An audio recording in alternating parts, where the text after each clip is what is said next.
Wa ja'alnal laila libasa. Dan aku telah jadikan, kata Allah demi keagunganku, fungsi malam itu seperti pakaian. Fungsi malam seperti apa? Pakaian. Masya Allah. Rehat. Malam. Libasa seperti pakaian.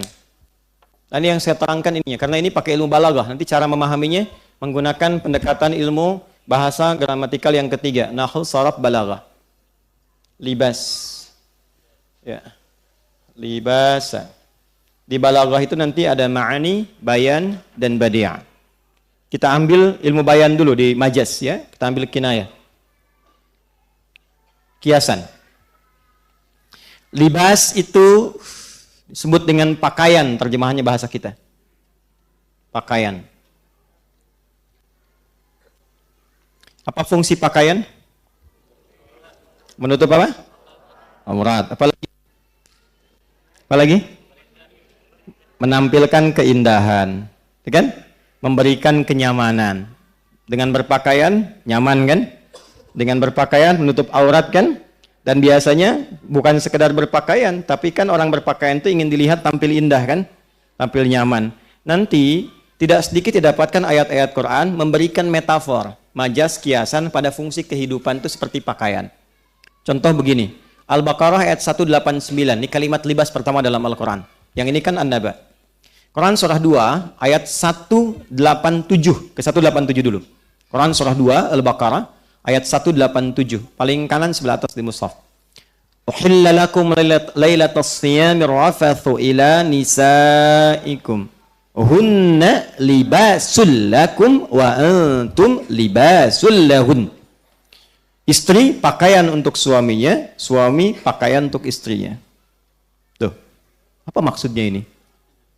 Tapi kalau kita kembalikan kepada makna tadi, fungsi ja'ala itu. Apa fungsi pakaian? Tadi yang pertama menutupi aurat. Maka jangan sekedar personifikasi, jangan jadikan ini fungsi pribadi saja ke tubuh kita. Hubungan di rumah tangga pun kata Allah seperti pakaian. Seperti halnya pakaian menutupi aurat, maka istri libasul lakum, istri itu difungsikan pakaian bagi suami, tutupi aurat aib-aib suami, jangan terbuka keluar. Jangan sampai ibu ikut pengajian, jauh-jauh datang dari Sumatera Barat ketemu teman hanya untuk curhat tentang suami. Aduh, Uni kapan datang? Kemarin pakai bis. Gimana keluarga? Sehat. Alhamdulillah. Anak bagaimana? Ya alhamdulillah baik. Suami bagaimana? Di situ masalahnya. Udah. Sekarang kan, maaf ya, fasilitasnya lebih berkembang maju ya. Nggak diminta, udah curhat duluan, bikin status kan. Tidak seperti yang dulu. Ya, klik. Kenapa? Tuh, nungguin. Yang paling menyebalkan itu nunggu komen. Sekarang ada yang sambil masak aja bikin status tuh kan. Ya. Paham? Baik, kembalikan. Libas, tutup aurat. Sama laki-laki tutupi, melindungi.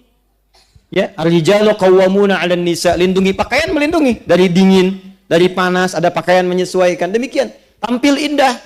Anda bagaimanapun punya persoalan dalam rumah tangga, keluar tetap bergandengan, tetap tampil indah, nyaman, tenang, enak.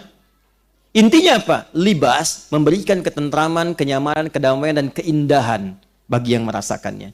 Kata Allah, wa ja'alnal laila libasa. Aku jadikan pertama malam itu seperti pakaian yang menutupi. Baik, yang kurang-kurang bagus kelihatan di siang hari ditutupi di malam hari nggak nampak semua. Dihiasi malamnya dengan keindahan seperti pakaian yang tampil indah. Jadi Anda hanya dihadapkan untuk melihat cahaya dan malam saja ke atas. Langitnya dihiasi dengan bintang-bintang. Sehingga Anda ketika keluar malam, ada di Quran ayat-ayat tentang keluar malam. Ya, siru fil ardi. Silahkan keluar. Siru itu dari kata asra. Subhanalladzi asra bi abdihi. Kenapa Isra Mi'raj itu Isra'nya malam? Salah satunya untuk menikmati keindahan-keindahan di malam hari dengan segala yang Allah telah tampilkan. Yang buruk siangnya ditutup. Makanya orang atau kita kalau ngelihat keluar malam dengan siang beda kan ya? Ya, Anda lihat ke tempat manapun tuh, walaupun kelihatan kotor siangnya, jalannya rusak, bangunan gak enak. Kalau malam keluar kayaknya bagus semua tuh. Benar nggak? Itulah libas. Maka kadang-kadang kenapa libas didekatkan kepada naum, kadang keluar untuk melihat sesuatu sampai rileks dan merasakan ketenangan, membuat cepat kita untuk merasakan ngantuk dan enak tidurnya. 1. 2. Seperti pakaian menutupi aurat, Allah jadikan malam bagi kita untuk berintrospeksi, menutup aurat-aurat maksiat-maksiat yang telah terbuka sebelumnya. Makanya libas pun disifati oleh Al-Quran dengan takwa. Libasut takwa. Bagi insan beriman, dia tidak hanya menjadikan malam itu suasana untuk istirahat dan menikmati keindahannya, seperti tampil pakaian indah, tapi dia jadikan juga malam itu untuk menjadikan pakaian takwa menyelimuti dirinya, sehingga menghilangkan aurat-aurat maksiat yang pernah dia kerjakan di siang harinya. Di Quran surah ke-7 dalilnya ayat ke-26. Ini mahal sekali, belum tentu Anda dapatkan. Quran surah 7 Al-A'raf ayat 26. Ya bani Adam, qad anzalna 'alaikum libasan yuwari sawatikum wa risha. Wa libasut taqwa dzalika khair. Dzalika min ayatillahi la'allahum yadhakkarun. Ada ayatnya? Quran surah 7 ayat 26. Perhatikan baik-baik. Ini dibaca, kita hafal, tapi diamalkan enggak? Itu maksudnya. Ya. Perhatikan, fokus. Ya bani Adam, hai semua anak cucu Adam. Saya tanya, Bapak Ibu, saya, kita semua anak cucu Adam bukan? Oke? Berarti ayatnya berlaku untuk kita. Qad anzalna 'alaikum libasan yuwari sawatikum wa demi keagunganku, aku turunkan pada kalian kemampuan, kekuatan untuk mendesain model-model pakaian yang indah-indah, sehingga bisa menutupi aurat. Ini ayat tentang fashion. Silahkan tuh yang punya usaha di bidang-bidang fashion, ya, model pakaian dan sebagainya. Silahkan ciptakan, kreasikan, bikin desain-desain pakaian yang indah, ya, yang fashionnya bagus, tapi fungsi utamanya tutup aurat. Jangan bikin misalnya fashion week, jalan, catwalk, macam-macam, kelihatannya bagus, tapi aurat terbuka kemana-mana. Kalau cuma tampil untuk membuka aurat, binatang itu pasti unggul. Pasti lebih unggul. Ya, jadi jangan berlomba dengan binatang, nggak akan menang. Nggak akan menang. Ya, saking unggulnya binatang, bahkan risih kalau dipakein pakaian. Ya, lebih senang kalau dibuka. Manusia beda. Manusia itu bedanya dengan binatang, lebih indah, lebih elok kalau ditutup. Kalau binatang lebih bagus kalau dibuka. Justru ketika dipakaikan pakaian tertutup, misalnya tertutup aurat binatang, misal. Ya, ada delman datang ke Bendi Raya lewat tanah kusir menutup aurat. Masya Allah, nggak tanggung-tanggung. Ya, kuda betina, delman betina dijilbabin misalnya. Ya, maka apa yang tampil pada diri kita nggak akan enak dilihatnya. Ini yang punyanya kurang sehat apa ya katanya? Kan begitu. Ya, Anda punya peliharaan kucing, semanis-manisnya kucing kan nggak akan Anda bajuin, ya kan? Kenapa? Karena tabiatnya terbuka, semakin dibuka semakin nyaman. Ya, pernah lihat monyet betina pakai jilbab? Tidak, nggak akan nyaman, dia pasti buka. Bedanya dengan manusia, manusia senang ditutup. Itu. Jadi ayat tentang fashion banyak, silahkan modelnya dibikin. Putih-putih semua kayak ibu tuh. Ya, silahkan. Batik bikin batik, gak apa-apa silahkan. Baju koko bikin macam-macam, bawa pakai jubah silahkan, gak ada masalah. Tapi jangan pernah membuat bagi insan beriman dengan model yang indah itu hanya tujuan untuk membuka auratnya. Untuk apa? Jelas? Ya, yuwari sau'atikum, untuk menutupi yang gak enak dipandang. Ya, bukan cuma gak enak. Sau itu maksudnya begini, sesuatu yang gak bagus dipandang sehingga bisa membahayakan, itu sau namanya. Sau temannya su, kalau jadi perbuatan buruk su itu dari nafsu. Sumbernya Quran surah 12 ayat 53. Ya, perhatikan kalimatnya. Wa ma ubarri'u nafsi innan nafsa la'ammaratun bisu. Nafsu itu bisa mengarah pada perbuatan buruk. Kapan tampil yang buruk itu salah satu pemicunya perbuatan sau. Kapan sau itu muncul? Ketika auratnya dibuka.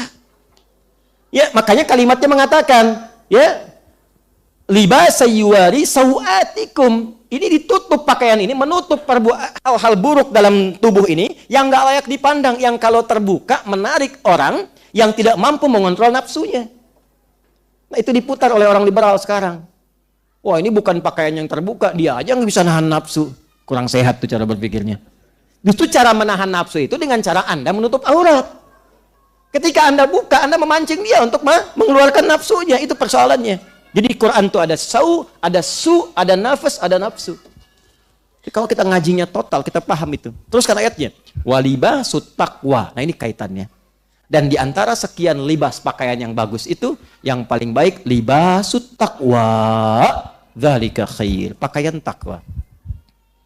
Nah, jadi kalau sudah tiba malam, bukan hanya menyelimuti keadaan, bukan hanya membuat kita enak tidur, tapi bagi orang beriman yang imannya kuat, malam itu digunakan untuk menggunakan jubah takwanya, mengiringi kenyamanan tidurnya. Maka apa di antara amalan takwa itu? Bangun malam tahajud. Tuh. Wa ja'alna naumakum istirahat. Wa ja'alna laila enak keluar. Jadi malam itu ada yang enak tidur, ada yang enak jalan menikmati pemandangan, ada yang dia menggunakan pakaian takwa untuk mengisi malamnya. Tidur, dia nikmati tidurnya, dia nikmati rezeki Allah yang memberikan ngantuk dan tidur nyaman, tapi dia bangun malam harinya untuk menggunakan pakaian takwanya. Maka adalah panggilan di Quran, surah ke-73 Al-Muzammil, di ayat yang ke-6. Atau kita baca dari ayat pertama. Ya ayyuhal muzzam qumil laila illa nisfahu awil qus minhu aw zid alaihi warattilil qur'ana tartila. Innalaka. Nah ini yang saya, Masya Allah, ini yang saya kadang-kadang suka. Gimana ya? Malu sama Allah. Kata Allah tuh begini, disindir halus tapi tajam banget. Innalaka fin nahari sabhan tawila. Duh, kamu ini betapa sibuk saat pagi sampai siang itu. Sabhan tawila, sibuk bekerja, beraktivitas, padat, kadang-kadang ibadahnya cuma secukup fardu aja. Sekarang malam tidurnya begitu enak, pakai selimut. Tapi cita-cita surganya Firdaus, kayak tadi gitu ya. Kayak tadi tuh. Itu ayatnya dalam banget tuh. Kamu ini sudah siangnya sibuk, malamnya tidurnya juga nyaman banget. Terus cita-cita surga Firdaus, tapi malam gak bisa bangun. Kata Allah, bangunlah sedikit. Walaupun cuma sedikit malamnya. Gunakan untuk mengenakan pakaian takwa. Apa manfaat menggunakan pakaian takwa ibadah di malam hari itu? Inna nasyi'atal laili hiya ashaddu wat'an wa aqwamu qila. Kalau engkau bisa bangun di malam hari, gunakan pakaian takwamu, itu akan lebih cepat menyentuh hatimu untuk lebih dekat dengan Allah. Makanya orang yang bangun malam, itu ibadahnya cenderung lebih khusyuk. Doanya cenderung lebih meresap, dan yang paling dahsyat, sekatnya dengan Allah menjadi tersingkap. Kalau dia berdoa langsung tembus tuh. Makanya kalau istighfar kadang langsung menangis, kalau baca Quran langsung khusyuk, dan doa tidak jarang langsung terjawab di sisi Allah Subhanahu wa taala. Tafsir semacam ini agak jarang diterangkan. Paling kita hanya bahas wa ja'alna naumakum subata, sudah tidur itu istirahat. Wa ja'alna laila libasa, malam untuk ditutupi seperti pakaian, selesai. Tapi persoalannya, apakah pedoman di setiap kata ini pernah kita amalkan dalam kehidupan? Siapa di antara kita yang malamnya sudah istighfar sebelum tidur? Siapa di antara kita baca surat ayat kursi misalnya? Baca 3 surah terakhir, Al-Ikhlas, Al-Falaq, An-Nas. Siapa yang sebelum tidurnya sudah menyiapkan bangun malam jam berapa? Saya pengen tahajud jam sekian, berapa rakaat surat apa yang dibaca? Siapa yang sudah menyiapkan saat bangun ini berdoa untuk keluarganya, memohon pada Allah kebaikan untuk istrinya, atau suaminya, atau anak-anaknya? Siapa yang saat malam memohon kebaikan hidayah untuk tetangganya yang belum masuk Islam supaya dapat hidayah? Siapa yang bangun malam, yang saat bangun malamnya memohon kebaikan untuk teman-temannya di kantornya? Dan sebagainya. Itu kalau kita praktekkan, indah luar biasa.